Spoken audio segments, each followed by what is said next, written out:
Good evening, everybody. May I welcome you all very warmly to this Why Leaders Need to Be System Thinkers webinar here where I am in Moorgate. Wherever you are, hello and welcome.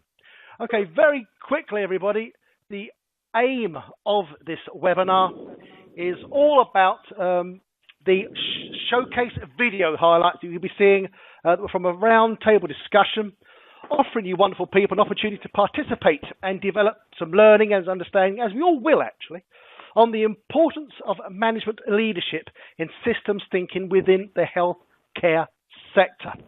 Now, panelists will consider whether organisations, both public and private sectors, can learn from the experience of the winter crisis to see whether or not similar knowledge and behaviour change is needed in other sectors. Okay, now the discussion is based around the winter crisis of 2014-2015 as a case example. Now, before anything else, please may I introduce you to our panellists. So please, very quickly, Paul, are you there? Paul Wally? Yes, hi there. Good evening. Excellent. Good to hear from your friend. Kate Sylvester, can you hear us? Yes, I can. Hello, everybody. Excellent. Nigel Edwards, is Nigel still experiencing some challenges?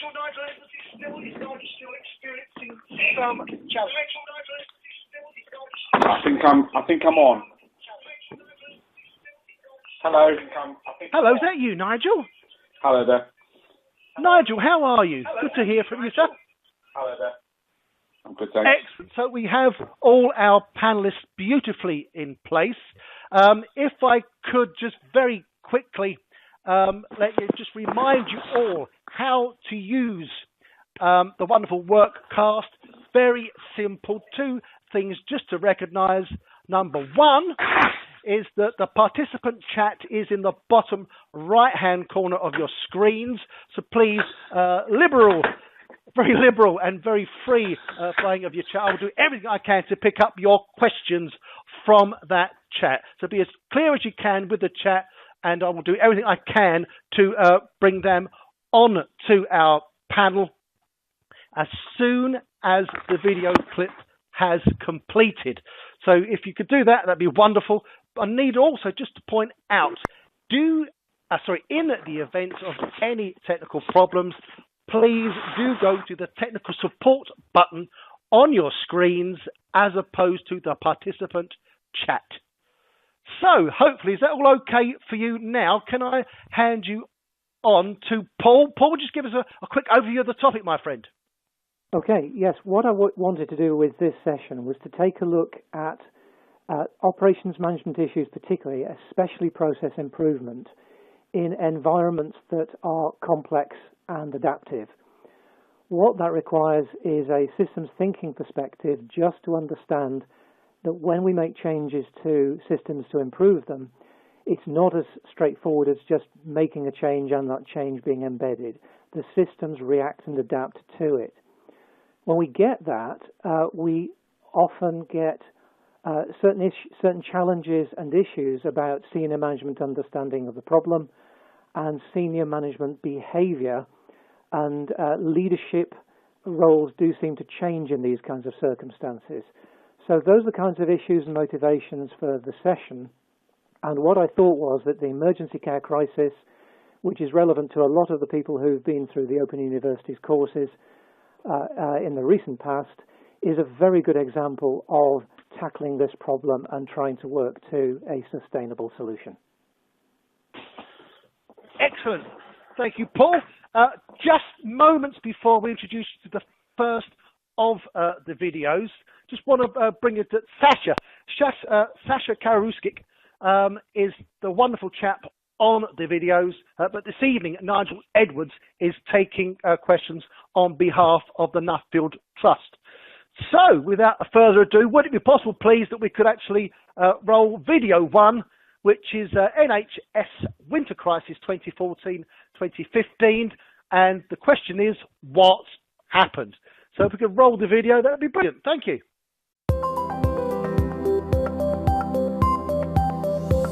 So what happened in the UK emergency care system in the winter of 2014-15? 2015 that makes it such an appropriate case study?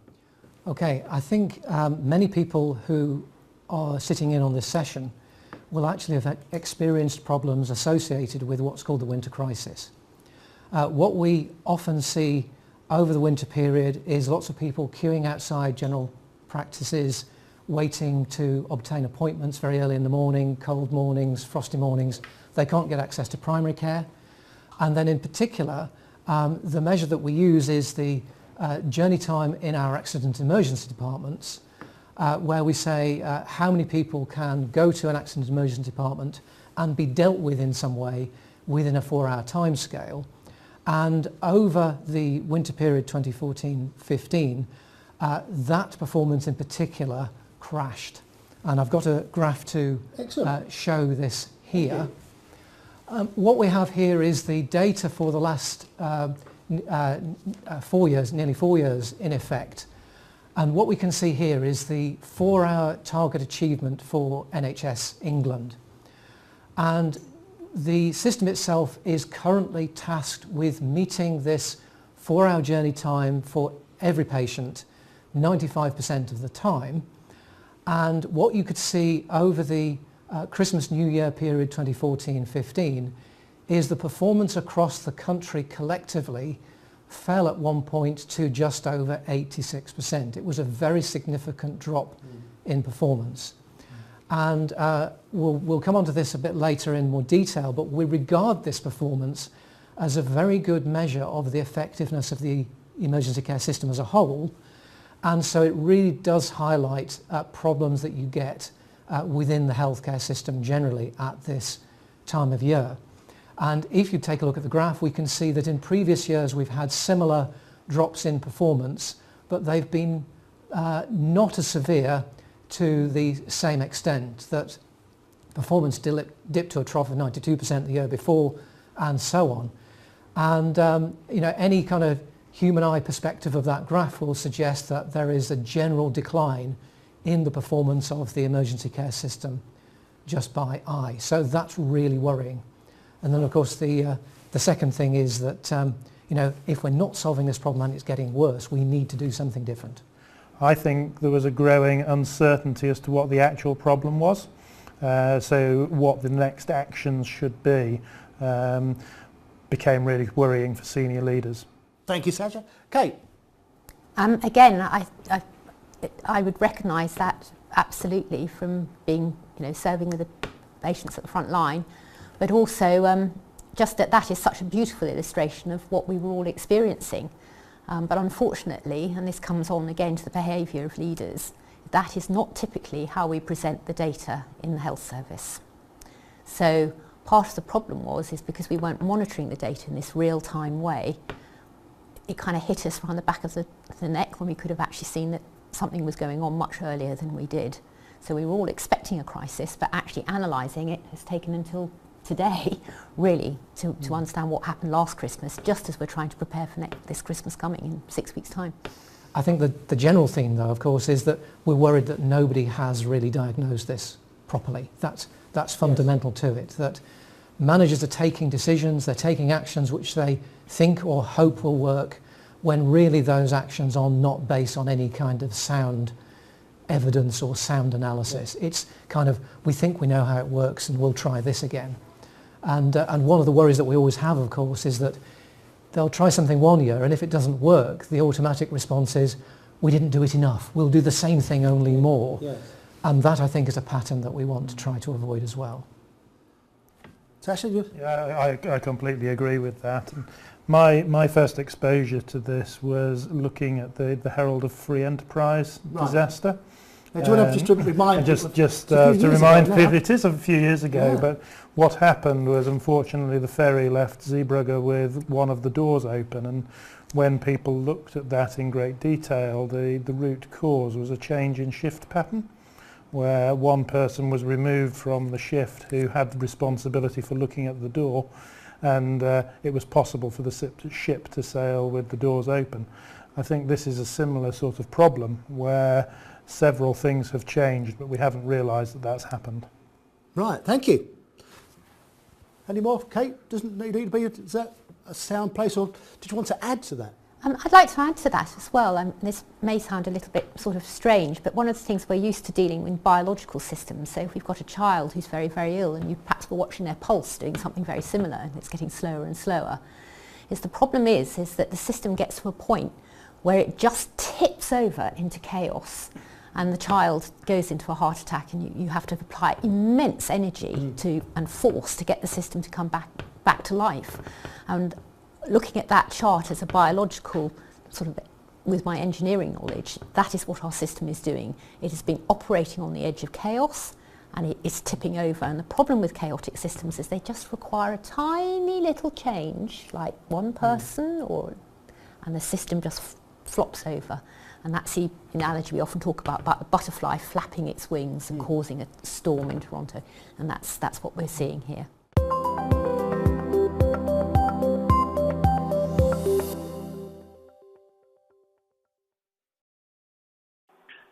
Thank you, everybody. We're going to introduce you now to a poll, if that's okay with everybody. You can just see here, poll number 1, to develop more of a systems thinking perspective. Senior managers need to what? Now, is it A, or should I say, is it A, move towards continuous improvement as a way of life? B, spend more time with frontline staff and customers. C, adapt their management style to one that emphasises support and development for frontline staff. Last but not least, D, worry less about performance targets. So, if you would be so kind just to make your poll now, if you would all do that, whilst that's all going on in the background, if it's okay, I would like to put some questions to our wonderful list. First, Paul, would you be so kind, Paul, just give a very, very quickly, anyone's joined us late, very quickly, how would you define, as quickly as possible, actually systems thinking? That's for, well done, Nick. Nick Shannon asked that question. What would you say? Yes, hi Nick and everyone.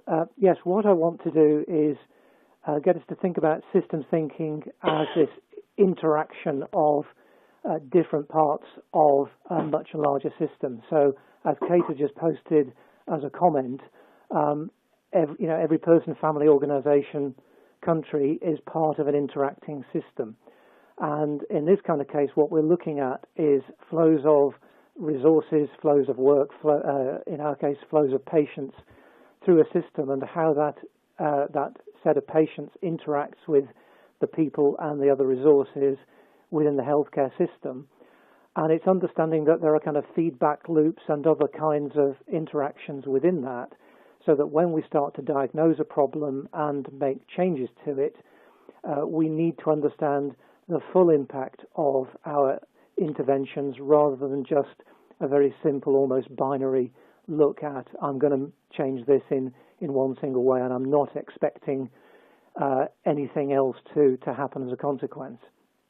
So that's really what we're looking at as an analytical part of systems thinking.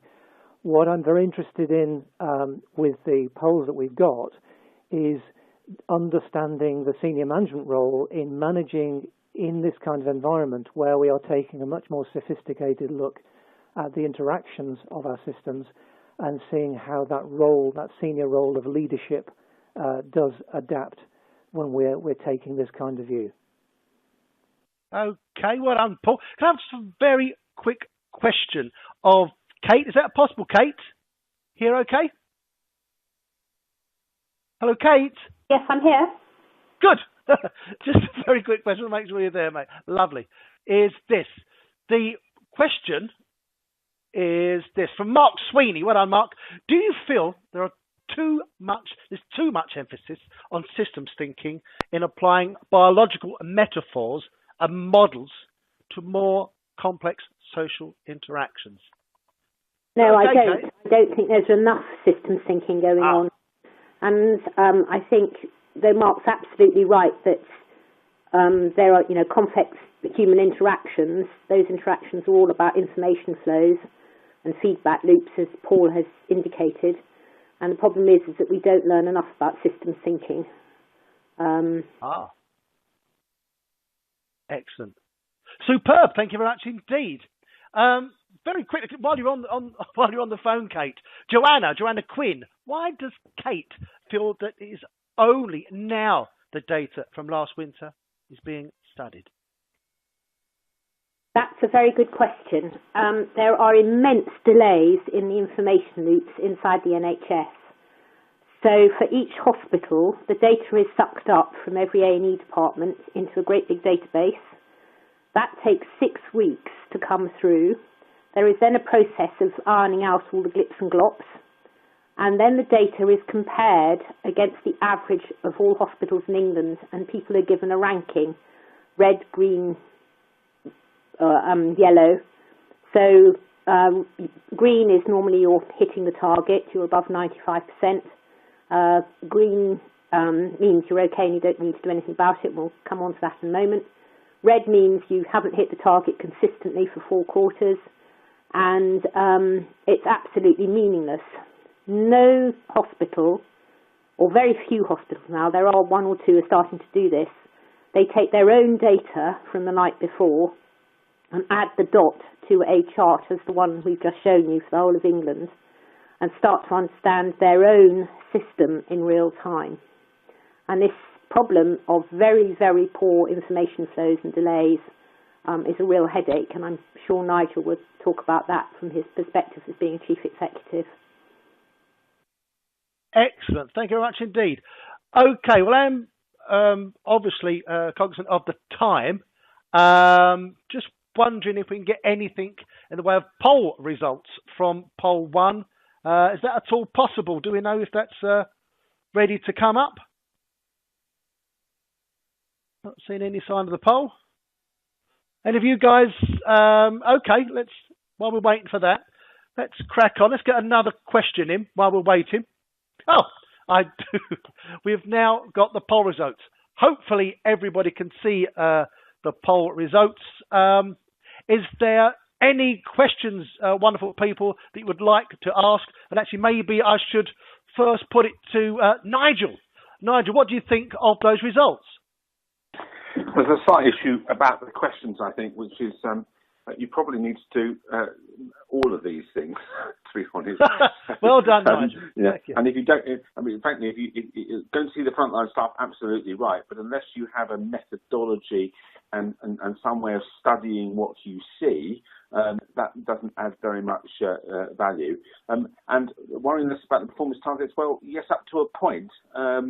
The question is, how do you worry about them? Because there's a lot of effort expended meeting the performance targets in ways which are not very helpful.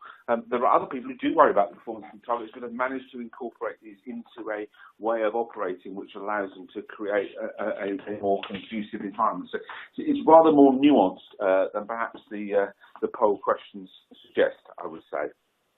Okay, my friend. Thank you very much, Nigel. That's excellent. As I say, cognizant that the time is moving on. Thank you very much for all of your questions on that. If it's okay with everybody,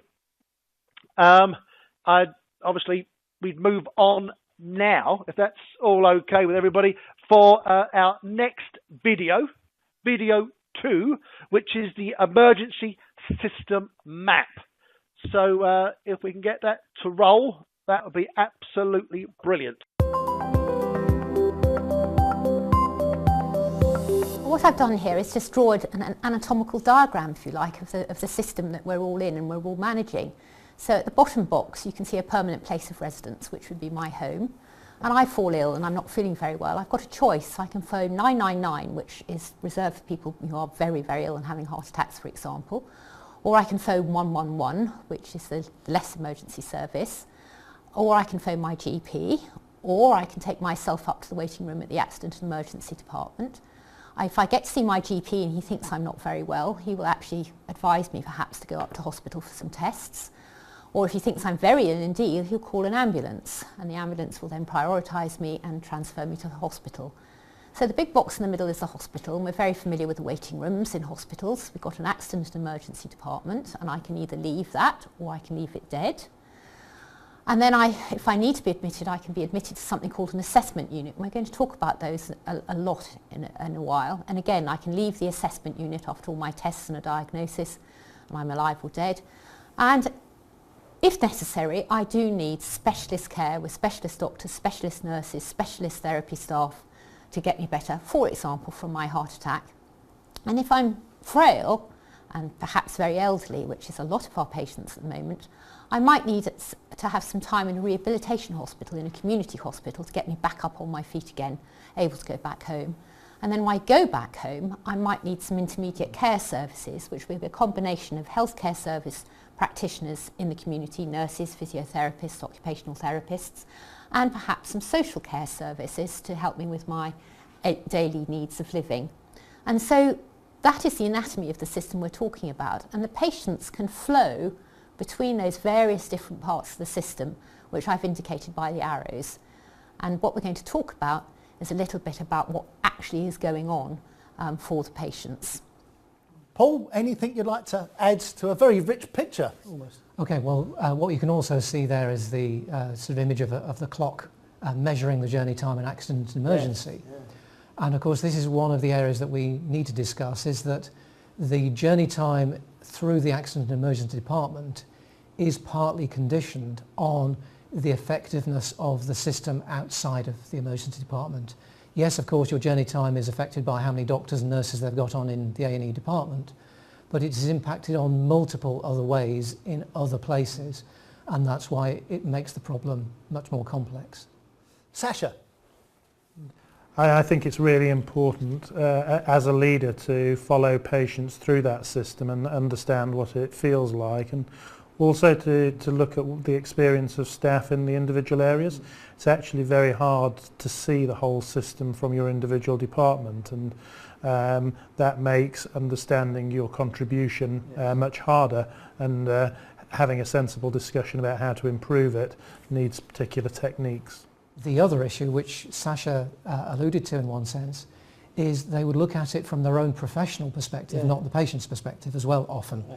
And that's a real problem, because when you're the patient, you really understand how bad this system can be when it does fall over. And it's only when you experience that with the eyes of the patient, with the patient's experience, you suddenly realise that all the seams are there, that this is not seamless flow at all. I think we've made simultaneous changes in virtually every part of that map, which means that people think it's somebody else's bit change that's made their life more difficult, and quite often we draw the wrong conclusions from a superficial analysis of the problem. There is no common purpose or vision of the system that we are in and we are managing. If you've got isolated budgets, for instance, why should you spend more to save somebody else some money? Yeah. And there's various elements of dysfunction in that as well. So is it fair to say is that, again, leadership, and my assumption would be, so correct me if I'm wrong, that there's leaders, all parts of that, or term leaders, each part of that map? Yep, that's right. I mean, you've got GPs running their own practices in effect. You've got the chief exec of the ambulance service locally. You've got the chief exec of the hospital, chief exec of various other parts of the system, even local government, of course, the council social services, for instance. All of those kinds of people need to have the same common vision, and that's a really big challenge. Yes, and because there's a lovely term, a shareable map, I've come across before. Lots of projects run by an enterprise. So one of the nice things about a project is that it has a start date and it has an end date, and that somebody has a common interest to make sure all the, what can be war and fractions, know precisely what's going to happen. But that is enterprise. It starts and it stops. Where this one of the inherent problems, is that we are always on the move. It will never actually stop. Is that a challenge? That's a really interesting point. It is a 24/7 operation, and we don't stop and redesign. We don't put in a new factory very often, or a new hospital. We permanently try and adapt what we've got. Fair enough. Thank you, Sasha. Yes, I mean, it's running all the time, like our own bodies. And I think one of the risks we've got is that we come in and we have lots of reorganisational, structural reorganisation. So the consistency of the people who are in those leadership roles is constantly being disrupted. And the system just breaks down. It just doesn't function. Whereas if you look at very well run organisations, they have a very constant purpose and a very consistent leadership. You just cannot manage that level of project-based change simultaneously, and that's part of the problem. From what you guys have said, there's three things that we need to concern ourselves with.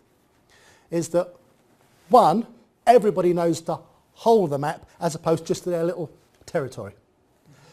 Secondly, number two, we have this problem of incentivisation for performance within each of those integral elements, and if you like, the leadership part. Third, and probably foremost, is are we monitoring if the wheels are staying on or coming off?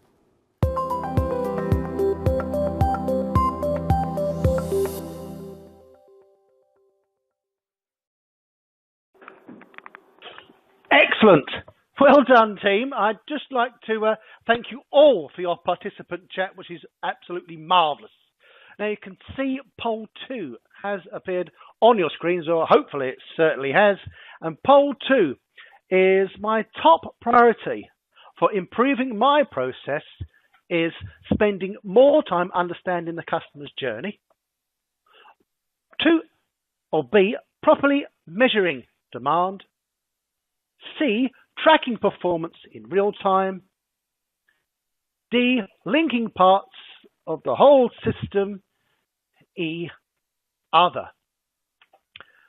So, while that is mused upon by people and their poll is cast, let's have a quick look at some of the questions that have been coming in. Interestingly, can I just have a look at Mark Hewson? What Mark was asking, so just come back up to it. It's gone so quickly. Yeah, just to repeat this, is it the silo departmental approach that is the underlying problem rather than taking a holistic approach, which is the body? So very quickly, chaps, while we're waiting for our poll to come in, let's start with you, Paul. What's your thoughts? Yeah, I think the management of the organisations within silos is a key ingredient of this. And one of the big challenges that we have in implementing a systems thinking approach is to move the organisation away from those silos and think more towards processes. What I often find when we start to try to introduce this kind of perspective into organisations is people try to fit it within those silos. So as a little example of this work that Kate and I both did in Canada, we asked them to do some mapping of the processes. And in my case, one of my teams just looked entirely at what the nurses did. They didn't even look at what the doctors did or other functions within the hospital. It was that siloed.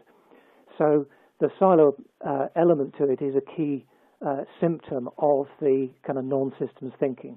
That's my first take on it. Very well played, sir. Excellent. Could, very quickly, Kate, would you just give your quick review and thoughts on that? Would that be at all possible? Yes, I mean, it is very, very siloed. I mean, the human body is in some parts siloed as well. You know, the brain is separate from the liver and there's all of that. And I think the clear understanding about thinking about processes and flow between the various organisations and departments and individuals is recognising that each department has a function and it has to meet the demand that's being placed on it by its internal customer. So my liver has to deliver enough glucose to my brain to make it work. What we've got in the health service is lots and lots of organisations that are silo managed and they're trying to improve their efficiency, that is the amount of money that they're spending on their service. And that's their priority. What they're not doing is thinking, well, if I've got an A&E department upstream of me, am I performing all the CT scans that the A&E department is placing on me within half an hour of the request coming through. And it's this kind of thinking that we need to try and help every manager and clinician in the health service to understand how you do that. Wonderful. Thank you, Kate. Sorry I didn't have quite enough time to ask many more questions, but I just want to say the results are these. What the poll has actually cast, that spending more time understanding the customer's journey, 24.3%, properly measuring demand, 5.6%, tracking performance in real time, 22.4%, and linking parts of the whole system, 39.3%, and other is 8.4%. So actually at this moment, Nigel, could you just give us a quick praise of what you think of those results, please, my friend? I think we've got a similar problem with the last survey, which is it's not immediately clear that there's an absolute winner here. Just to sort of comment on a few of the questions that are coming through. What is it about people in healthcare that we think we have to have discussions about the language and the metaphors rather than actually the gritty and difficult nature of the system? It's very odd. There's a few people on I noticed saying, "Oh, we've got the right metaphor. I don't like the use of this language." Actually, folks, there are a set of technical things here that are worth paying attention to. Judging by these, if we look at these questions, this is getting to the heart of what the problem is. We are not understanding the system that we're trying to deal with, and there's a sort of parallel conversation going on here about whether we've got the right language. And I'm not sure that those folks are focusing on the right thing. If I can be slightly controversial in response to one or two of the comments, it's really the case that a lot of bits of the hospital think that if the patient's in A&E, then it's not their problem. And one of the key features here is the nature of the relationship. So this is perhaps where I don't know whether Kate's biological metaphor is breaking down a little bit here, or whether she can translate it. But do people trust each other? Do people see other people's problems as part of their responsibility? What's the nature of how people get on is a really key part of all of this. Can I just thank you for that? That's absolutely wonderful. Nigel's point well made. Paul, very quickly. Is that one of the nubs of systems thinking, is that by the sound we're getting too many silos? And actually, I just want to pick up there from Steve Galton. Well said, Steve Galton. Is there a need for adaptive leadership? Yeah, I think the comment that I've just seen on the screen here is, in my view, and I think the view of a lot of the people who work in systems thinking, is that the way in which leaders work does need to change to spend more time looking at the problem systemically, as has been put on the board, and that does require some time on the shop floor, working, really with the front line very closely, and it's that kind of change in management style that's key to understanding the problem. Okay. Thank you very much indeed. And thank you, everybody, for your questions on that. Very mindful of the time. I think we should now roll, if everybody's okay, with video 3, please. If we can actually get on to video 3, which is all about targets, measures, and performance management. So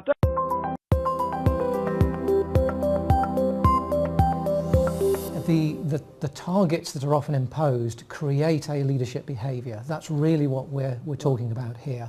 Do you want to explain, because that's the important thing you're picking up, it's targets now have an effect, the consequences of the behaviours of the system. That's right, yes. If we take a look at the 4-hour target that we're using as part of a case study, there is a very clear reason why that target is set. It is a very good measure of the flow in the entire system.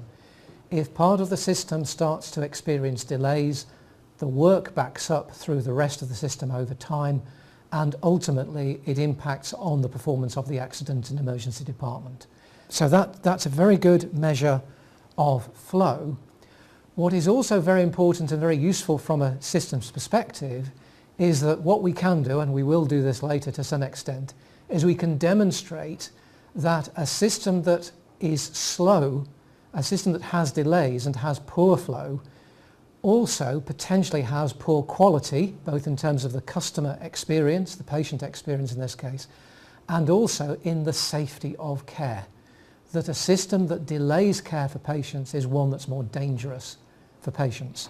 Right. So that's why the target is also very valuable in that sense. Right. From the journey time, if we take a look at the journey time, we can use that if we analyse it appropriately to diagnose the problems within the existing system or process design, and also look at the resource decisions that we're taking. So if we use this as a measure that helps us diagnose the issues and problems that leads us to improvement, it also can be very useful. The problem is that when these ideas are implemented, the measures are used for judgment, not as a measure for improvement. Could you just expand on that one? Because I feel that a lot of how we go around managing, not very good, or mismanage, is that what we're saying is that all of this discussion is about improvement. Yeah, that's right. Yeah. That's right. We need to improve in the right kinds of ways. That's both in terms of the content of the changes, the decisions that we're taking, and also the process by which we implement those changes. What we get instead sometimes is the idea that we haven't hit a target, so the organisation is therefore failing. So we've already judged the organisation as failing, and in that sense we are then saying, here's the measure, you are failing, run around, do something different, try and get this measure up, without doing the appropriate diagnosis, and without using the information that you've collected to properly analyse what's going on. That's really the issue that we're talking about here. So is it fair to say is that you've been trying to run 100 metres in 10 seconds? Mm-hmm. The fact that you're not fit enough or you haven't practiced enough, that's why you're doing it in 15 seconds. And without actually looking at, let's reduce your weight, let's reduce your training, let's improve your training regime, it's just keep running, you're going to get there, or you keep failing. Or is that too harsh a way of looking at it? It's not too harsh. It's this kind of set of assumptions about why it's failing. Has anybody looked to see if you've got lead training shoes on? Yeah. You know, which is probably a very good analogy for much of the public sector. You know, that they're set up to fail because of some other externality that stops them from achieving the right kind of outcome. They've never been designed. Ah, that lovely word, never been designed. Yeah. Now, is that just one thing that lacks in everyone's, not just the good old NHS, everyone's organisational understanding of a system, the importance of its design? I think it's a very new way of thinking about the world in general. So we're at this critical point in our leadership where we've got if you like, a rather mechanistic things about how things work. An analogy is all about a machine and just change the cogs. And what we're beginning to realise now that actually it's a bit more than a machine. It's much more complex. It's much more like a biological system. And for that, yes, we do need to start to learn how to design these very complex living systems, if you like. I think we quite often respond in the wrong way. It's very easy to say, well, that bit's failing, we need to add some new measures. And if you go back to our map a moment, there are new measures for the ambulance services, there are new measures for GPs, there are new measures for the hospital, there are new measures for intermediate care. The problem is many of those new measures are in conflict. So there's something about keeping a simple set of measures that are key to making the system work and allowing discretion in individual areas that help the whole thing work better. Be congruent. Yes, a bit congruent. It's a very good way. And again, if you understand how your systems work, you know what the measures are you need to be able to diagnose and monitor the system. I think the main issue that then comes out from a leadership perspective is if we have a system that's not designed to achieve what it's supposed to achieve, we have two choices really. We can try and either force the system to try and achieve something, and that's the performance management side of it. Yes. Or we can go for system improvement. Good. We are suggesting that system improvement is the better, more sustainable approach. The problem is that it's in that difficult to do box. It is far more difficult to improve the system as a leader than simply shout at people and get some performance management. Performance management is the easy option. And we actually see three types of behaviours. We can, if we're confronted with having to achieve a measure, we can try and just fiddle it. We can just try to distort the data. And there are plenty of examples of where organisations have been caught out fiddling the figures. They have misreported what is actually going on. The other response that we get is to distort the system, to make it align the numbers correctly without it actually impacting positively on the customer, and in this case on the patient. Or, and of course this is the approach that we're advocating, we can improve the system so it naturally achieves whatever measures are sensible. The ideal situation for an emergency care system is to have a journey time that is, as an average, considerably less than the 4-hour target. Considerably less. Considerably less. We would often be talking about, for minor patients, getting through in certainly less than an hour, and for major patients possibly getting through in an average of about 2 hours. And under those circumstances, the system can achieve its targets without any problems. That is a very calm system with some relatively relaxed hospital managers. And that's the ideal state that we're trying to achieve. What we get though, and again the diagram shows that most systems do fall over some of the time because of the externalities. And what you then get is a slight peak of journey times in excess of the 4-hour target. And this is where it becomes problematic, because the management response is to firefight, is to try to force the system to achieve the 4 hours, and with lots of running around, lots of forcing patients through the system, the target is somehow achieved, and managers think they've done a good job. What they've done, in fact, is made the system worse.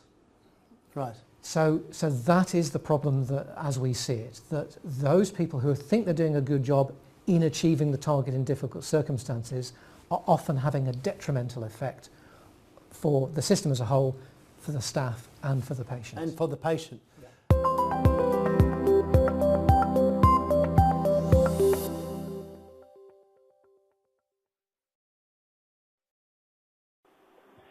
Excellent. Wonderful stuff. The participant chat is wonderful fun to be watching and really excellent to be involved with, because you're putting so much into it. So, very quick, I must just remind everybody, because there has been some questions, the poll is there for some research on audience perspective. So it's not right or wrong answers, but it's a bit of research on what you practitioners actually think. So thank you very much for actually being involved in it. It does have a lot of reasoning behind it, and the more you can participate, the better. So, without further ado, here are our questions on this poll. As I say, it's research-based. So, everybody, poll 3, I demonstrate my own systems thinking practice best by A, actively walking the process to follow the customer journey. B, using process maps to document and help redesign my processes. C, monitoring process performance in real time using process control measures. D, actively working with improvement teams to facilitate change. E, none of the above. So if you'd be so kind to cast your votes now, be very, very, very grateful indeed. Thank you very much indeed. The participant chat has been wonderful. There was a lovely comment. Thank you very much indeed from Amanda Rogers, picking up, as a lot of people have actually picked up, a little bit of concern for the fact that actually they are patients, not customers. Can I just have a quick bit of feedback there from Nigel? Is that at all possible? What would you like to say on that, Nigel? Well, they are patients, and it is a different concept, actually. And I think, while I am stricter to some people who get concerned about language, we do probably need to remember that most of these patients actually have significantly less control over what's going on around them than a customer would normally do, and that is probably worth remembering. Yes, Thank you very much indeed. Thank you. Also, just one other thing. Sorry, you carry on. Yeah. Well, actually, I want to just expand on that because I think it really is important. Most customers do not experience very large amounts of anxiety. Which is a very, very major issue here, both for the consumers of the patients themselves, but also for many of the people who are caring for them. And I think it does make the transaction not just like a commercial one. It has a whole set of other more complex dynamics that need to be borne in mind when you're thinking about designing your systems. Okay, my friend, thank you so much there. Well done, Nigel. Now, Louise Guess, I hope that's the right correct pronunciation, Louise. Lovely question. So anyone can answer from you three wonderful people. Do the panel think regulation improves standards?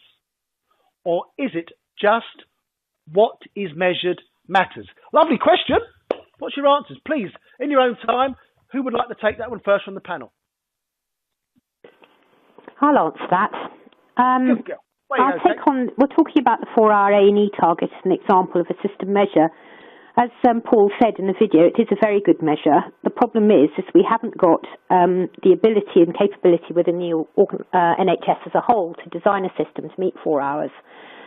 So what we end up doing is applying it in a ruthless way. So it's rather like me saying, right, well, I want everybody's temperature to be 37 degrees centigrade. And if somebody puts up a temperature of 102, I'll take a big stick and whack them until hopefully their temperature comes down. And I think you don't have to be a doctor or a nurse to recognise that analogy is not helpful. And that is precisely what happens to the NHS. What we don't have is anybody going in and saying, hang on a moment, why is this patient's temperature 102? And making the diagnosis correctly. So we get this absolute irresponsible use of standards and targets rather than setting the standard as saying that is what a healthy system needs to look like. And I think everybody here would agree that you wouldn't want your relative on the trolley in the A&E department for 4 hours, let alone 24 hours in the old days. And that's what's out of hand here. It's having the ability to design the system to meet the standard. One of the challenges that we do have with using these measures is this kind of behavior that it generates. And it moves away from this idea of continuous improvement. I'm quite pleased by the notion that many people identify the continuous improvement as one of the main roles that is needed within the healthcare system as a whole, and maybe within other organisations as well.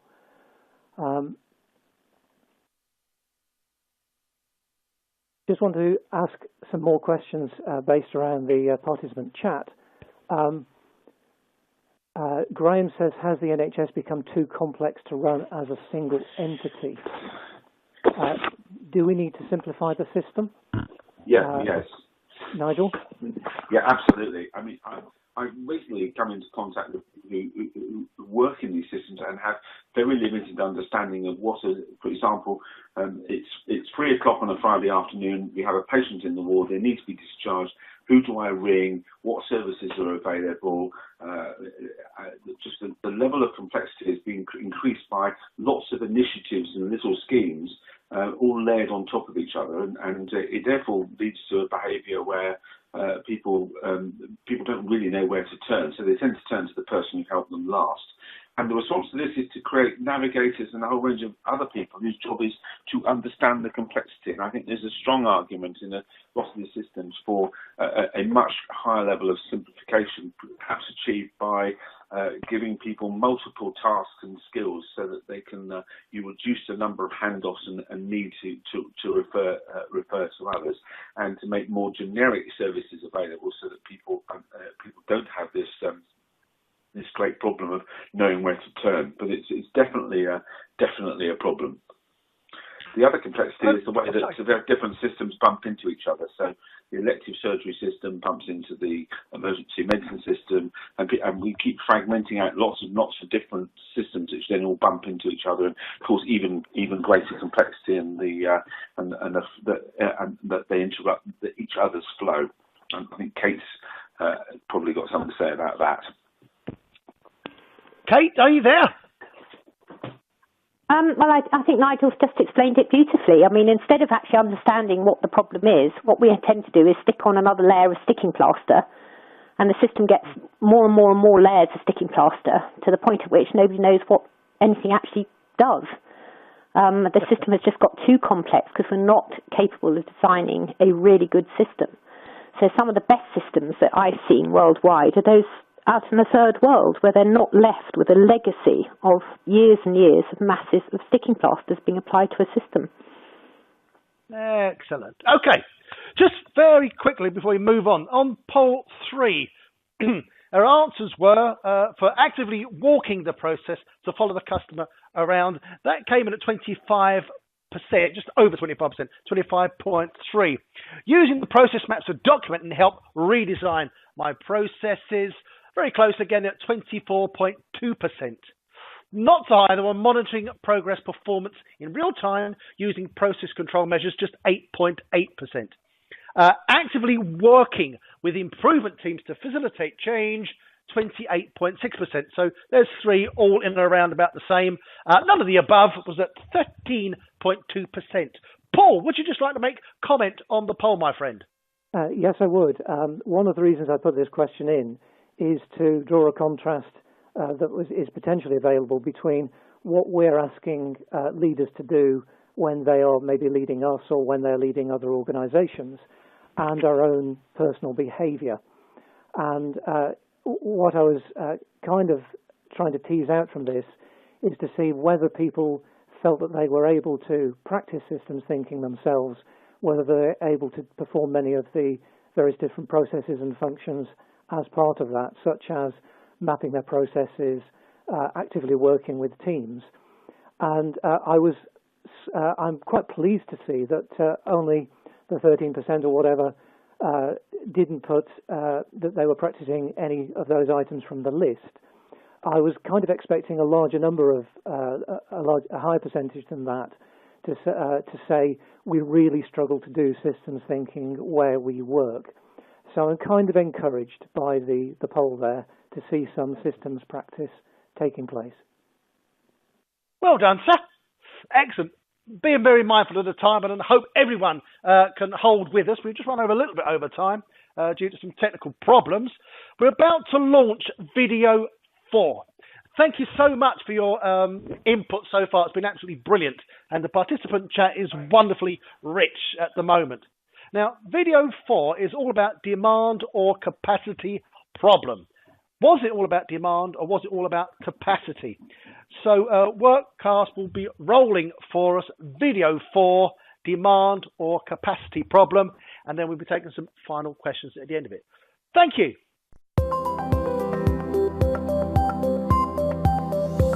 Public are demanding, and there is, as you say, when you get to this certain time of the year, there's more people to actually treat.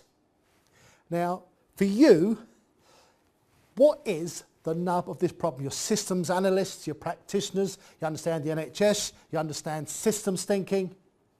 What is the nub of the problem? Could we go through that? Okay, the first element is that the evidence is somewhat limited for a start because we're not collecting the right information.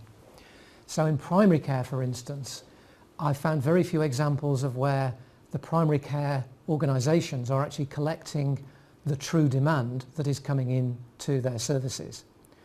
What we do see is demand that originally tried to get access to primary care being deflected towards other services, particularly the 111 service. So a typical patient might try to phone their local GP, be told there isn't any appointment before Christmas now, there isn't any appointment between Christmas and New Year for you, so you'll either have to wait or you can try and contact the 111 service for advice. And what we see quite clearly is, especially at times of out-of-hours GP services, and especially during weekends and Christmas holidays, the demand for the 111 service increases because it's demand being deflected away from primary care. That has two consequences. Right. The first is, at Christmas, the 111 service itself falls over. We talk about this relative instability in the system. Most of the time the 111 service appears to cope reasonably well with the telephone calls coming in. But at Christmas last year, it really struggled over that Christmas break because of this deflected demand from elsewhere. They then have a problem in that if a patient calls and they deem that this patient needs to be seen by someone at that time, they can't say go back to your GP because they know the GP is shut. That otherwise the patient wouldn't have called them. The only service in their directory of services that is currently open is the accident and emergency department of the local hospital. So they then pass on the demand to the accident and emergency department. And what we can see again from the data is peaks at weekends where more demand is being transferred via primary care 111 to A&E, and especially at Christmas the same thing happens. So that's the first element to it. But then if you take a look at the accident and emergency department, you get a slightly different impression. Right. Okay, so Kate's probably the best one to actually take you through what is going on here. Okay, so this is again a chart of about 3 years worth of data, and it's the weekly data from NHS England's database since November 2010 going through to March 2015 this year. And what we've got there on the y-axis are the total number of A&E attendances in all the A&Es in England. And you can see there's a kind of possibly gently going up, very, very slightly, but it's not a massive increase in demand that everyone's been talking about. Right. And second, there's a kind of cycle in there, isn't there? Sort of peaks and troughs. Well, the peaks are summer and the troughs are winter. So the A&E attendances are actually lower in the winter than they are in the summer. So the facts are that when people say, oh, it's more demand turning up at A&E, that is not the case. In the winter, the demand, the actual number of people turning up at the A&E department is less than it is at the summer.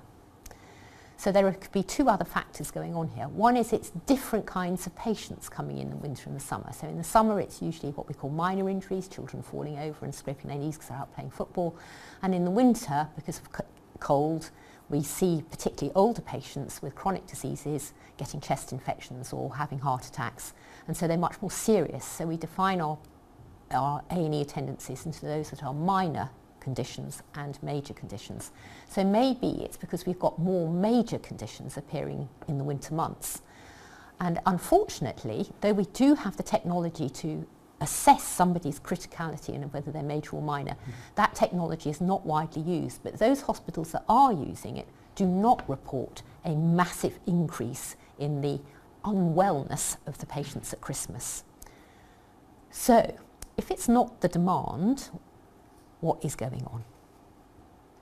And that's the $60 million question. So when we took a look collectively at the demand problem, these are the kinds of conclusions that we came to. Right. The first is we don't really know how much primary care demand exists because it isn't measured in any kind of systematic way.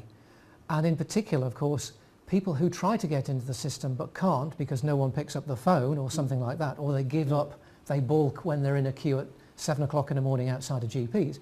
We don't count those people. They just disappear without being counted. So in that case, we could be underestimating some of the demand, but we just don't know. What we can see is some of the demand being deflected, as I've explained before. But if you take a look at the 2014-15 winter crisis, A&E demand only increased compared with the previous year, typically by around 2%.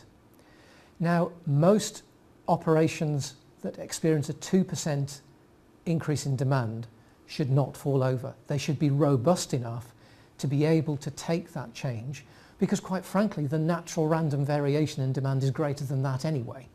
So if you can't deal with that, you are simply not capable in terms of process capability terms again. So that's one of the real challenges, the real warning signs for us. The next point is that if you get deflected demand from primary care into the A&E department, generally speaking, these will be minor patients who should be seen and treated within a matter of minutes, and they should not trouble the whole of the system. So if the A&E staffing is right, with a number of doctors, number of emergency care nurses, particularly nurse practitioners, dealing with these minor conditions, that should have no impact on the 4-hour target whatsoever. So again, another troubling kind of issue. Is demand the problem? Quite categorically, no. That's looking, not just right now, but in previous discussions you've had. No, demand is not the problem. So that's the leading question. Is the problem one of capacity? I think for me was a big sort of learning with this is that there are two aspects to capacity. The one that the health service is beginning to face up to, and it is an uncomfortable thing, is this idea of flow capacity. And I'm very grateful to my colleague Simon Dodds, who's another surgeon, for coming up with this term. Yes. And that is the processing, the manpower that is available to meet the workload. So, for example, at Christmas, everybody goes on holiday, and we have exactly the same demand coming into the system, but we have less manpower around to do the work, and this is also true of weekends, and that debate is very much in the public domain at the moment. And then there's this idea, well, how do I calculate the workload? And we tend to talk about demand, which is the number of patients coming into the system, and as we've talked about, that's not the issue. It's, if anything, it's a 2% increase. Yes. But the issue is the cycle time, the time it takes a doctor or a nurse or a radiographer or a porter or a social worker to actually process the patient. And then we can actually start to see that perhaps there's something about the people coming in the winter that's changing, because that time is taking longer. You're a different market. Slightly, yes. And we've got fewer people around to do the work, okay, because we haven't planned the system correctly. Most people have gone on holiday. So the second part of the capacity is the storage or space capacity, and this certainly, when I was working in the health service as a surgeon, is that my view of capacity was all about beds. It was about actually storage pallets, and it wasn't until I got into industry that I realised actually our beds are storage pallets for the vast majority of our patients, and that's our ability to store the work in progress until the manpower comes back on shift after the holiday to process the patients. And we all know that when you can create a traffic jam very, very fast, but to clear the traffic jam takes far longer. And so this jam in the system lasts well until February, March, and even longer. So the question is have we got enough flow capacity? Have we got enough people around over Christmas and the winter period to actually process the patients that are coming in as soon as they come in? Or have we got enough space capacity to store the patients over this period of time when people are away on holiday? But the critical factor is, what is the flow capacity doing? Have we got the staff scheduled at the right time in the right place to do the work throughout the system? It's not just in the A&E department. Yes. What are the GPs up to? What are the social workers up to? What are the decision makers up to? I think just look at the overall effect of that the system becomes completely prone to journey time delay across the whole of that system as a consequence of these, in one sense, unplanned capacity reductions. We in one sense, we know they're going to happen because we do know that staff are going to go on holiday at Christmas, but we don't then say, well, what is the consequence of that? I think this is the uncomfortable aspect of leadership, is to start to realise that up until now we've been blaming everybody else for the problem, and we're starting to have the mirror held up to each and every single one of us. That is our contribution to this problem, and that we've got to see it as a collective problem and a collective response. We see a problem in one place, we find a solution. We see another problem, we find a solution. And I think what I've learned is you always have to look for, if you like, the biggest constraint, and be very clear where the constraints are and solve those. And by and large, the simpler you can keep them, the map, the better.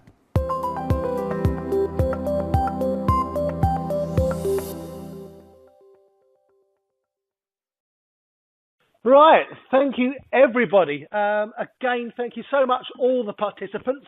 Chat is extraordinarily rich, wonderful stuff coming through, very, very grateful. We will talk about that in 2 moments. I just want to put some questions to the panel, please. Thank you all so much, guys, for being with us tonight. If I were to say, is one of the biggest challenges that managers don't understand the system, what would your response be? I think that's probably true. The system is very complex, as we've said.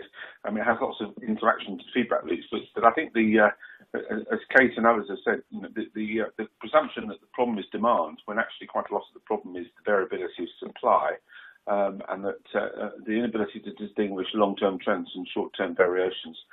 And the problem of the feedback loop is a particular issue, I think. So we put in a lot of effort into trying to prevent admission, and we prevent the admission of one cohort of patients. But because we haven't managed the whole system, other patients are admitted in their stead. Meanwhile, we have these journey delays and very small numbers of patients using very large numbers of beds, which are almost missed by the system because because of the small number of them, they're sort of invisible. Okay. So we need a much better understanding of the system amongst the people who manage it and work in it. Thank you, Nigel. Paul, do you want to put something there, my friend? Yes, I would like to build on that. One of the elements that is overlooked is if you understand the system behaviour, you also understand the impact of some of the decisions that you're taking. And there's a set of decisions that senior managers often take which make the system worse. So we've already touched on the idea that if we're simply managing performance and we're just rushing to get patients off the clock, then the ways that in which we distort the system to achieve the target, they generally have a detrimental effect. But we have other forms of well-intentioned, well-meaning decisions that are equally detrimental. So we have senior managers ring-fencing resources for different types of patients. We have them adding extra steps into the process called medical assessment units or surgical assessment units without them genuinely adding any value. We have different priorities set up which make queues worse. We even have closing down capacity that would help flow and turning it into storage capacity. And then the final point that I'd make is we then start to blame the patient and say there are just too many of them, so we're going to deflect demand or prevent demand from coming in by making the system more difficult to access. So those are the kinds of senior management decisions and behaviours that we get if we fail to achieve some of these perspectives. Okay, this is good. Now, because I wanted just to ask a question of Kate, but before I do so, it's just some wonderful stuff going on in participant chat. I just want to very, very quickly pick up Georgina. Georgina very quickly said, it appears that health visitors are not recognised in the discussion. Very, very quickly, team. Would that be a case? Are they not recognised in discussion? Well, no. That's probably... Sorry, Kate, go on. I think she's made a very good point. Of course, health visitors are part of the system, and they're certainly part of that intermediate care, bigger system I was describing of services that are delivered into the patient's homes. In this particular example, we've been concentrating on the adult emergency flow. Paediatric emergency flow tends to work much better, and a lot of that has been with the focus of trying to move the services closer to the child or the baby in its own home rather than bring it backwards and forwards to a dangerous hospital where it will catch bugs from other babies. Yes. Okay.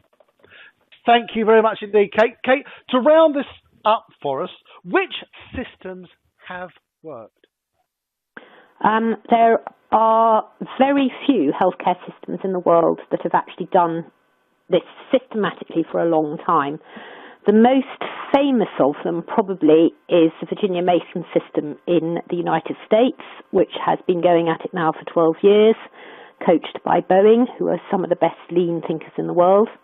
Another is the Wisconsin healthcare system, which has also been led by a doctor and has also been at it hard for 10 years. And then the Intermountain healthcare system. In the UK, there are one or two trusts who are beginning to get a hang of this. And none of them have approached the whole system because they just simply haven't had time to do that. But over a period of 3 or 4 years, they're starting to look at patient flow and asking the crucial question that one of the participants put up right at the beginning, which was, what would this have to do with John Seddon's systems thinking? And John's crucial question to always ask yourself, what is the demand? And understanding the demand that's been placed on every single part of the system is the crucial for any job manager's job. But unfortunately, in the health service, we don't record demand. We only record what the system produced, the activity. Excellent. Yeah. Okay, thank you so much, Kate. Excellent. Guys, can we just, one last word from you all. Paul, one last word that you want to go out on before I just round everything up for you. Yes, I just want to emphasise the notion of leaders having to change their behaviours to start to encourage everybody in the organisation to focus on how the system works. Excellent. Thank you, sir. Very good, Paul. And, of course, Nigel, one thing just to wrap it, my friend. Yes, so focusing more on delays in the journey and in particular exit from the system and these very small number of patients who stay a long time who tend to get missed rather than the big interventions to try and alter the number of patients coming in at the front end. Well, Nigel. Last but not least, the lovely Kate, could you round it up, please? Just one thing you'd like to say before we wrap. I've been very encouraged by the fantastic richness of all the participants' chats, and I'm sorry I haven't been able to keep up with it. Absolutely. I think we are generally starting to get a sense that it's not the NHS and the patients that are the problem. It's us and our understanding about it. And there's been a lot of exchange of emails and thoughts in terms of trying to acquire some of the skills that are needed to manage these incredibly complex systems. And the advice I've got is start small. Start in your own department with just one flow of patients into the system and start to learn how to do it. Don't try and address a hugely complex system. Yes. You'll just go mad trying to do it. Superb.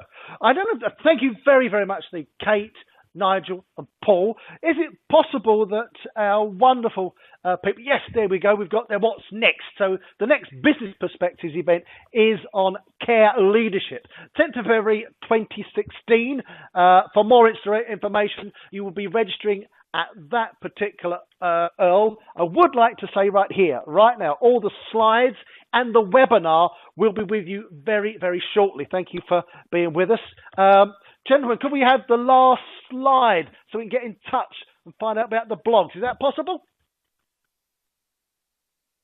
One last slide, my friends. Thank you very much indeed. Yeah, so there you go. That is the Earl for the Business Perspectives. So that you can get onto the blogs. And please, on behalf of everybody who's been working this side with you participants, it is absolutely fantastic chat. Please move that now onto the blogs. And that is all the information you will need to get onto the blogs. One last thing, please put this back up on to the blogs as let's find it for you. Tim Bolton, if we woke up one day to find that the NHS did not exist, my mother would actually turn in her grave, but there we go. What would the panel want to do to build one that works? That's not one for now, good people, but please put that onto the blogs. You've all been absolutely wonderful. Can I say thank you to Paul? Thank you, Paul. Okay, you're welcome.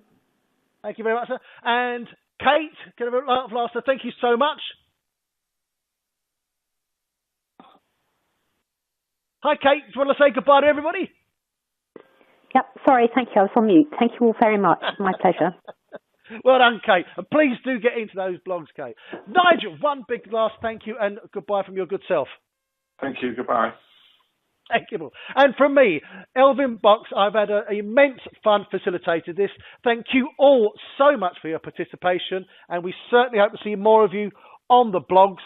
And good night, wherever you are. Thank you.